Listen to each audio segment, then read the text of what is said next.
First one we got from Mindy. All right. She asked, what part of the story of Testament of Youth affected you the most, and what was hardest to film?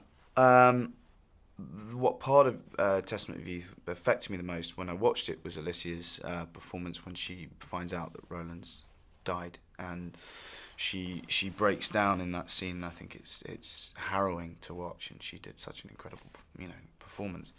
What was hardest to film? Strangely, some of the earlier scenes, the lighter-hearted scenes, the 19-year-old falling in love, because I'm not 19 anymore, unfortunately.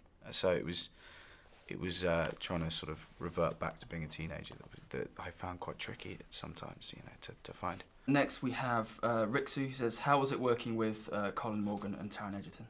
Great, good lads. Like, we had to play kind of brothers in arms and best mates from school, and if I had have not got on with them, it would have been tricky. But we had a great time. We just had fun with it, and trying to find that youthfulness and that playfulness with them was really enjoyable. Janine asks, what was the one movie that made you want to get into acting? There's a few. There was a film called 25th Hour, which I loved when I was growing up, a Spike Lee movie.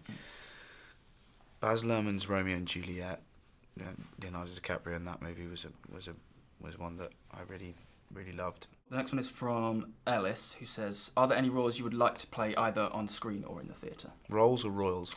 Roles. Right, okay. Could be a royal role. I'm going to go for a royal role. Yeah. Henry V, I'd love to play. Or Hal in Henry IV, Part 1 and 2. We've got Anne O'Rourke, who says, what did you talk to the Queen and Prince Philip about when they visited Belfast last year? Did she ask for Game of Thrones spoilers? No. She said to me what she probably says to a lot of people, which was, hello, and what do you do in this production? And I said, I'm an actor, ma'am. And she said, that's very good, and moved on. Yeah. Did you think she was going to sit on the throne at any point? No. I think it's sort of in her royal contract. She's not allowed to sit on any other thrones, fictional or real. So I don't think she was allowed to, even if she wanted.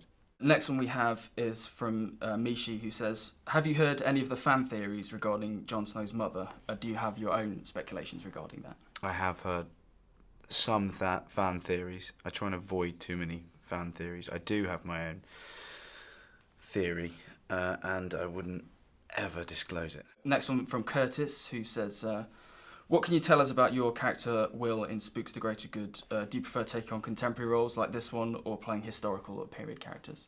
Will's a sort of disenfranchised young man who's been kicked out of the service and is brought back in to help them find a certain person. And he's sort of more full of rage than anyone I've really played. That was the first contemporary role I've ever done, I think. So I'm still trying to figure that one out. No, it doesn't really.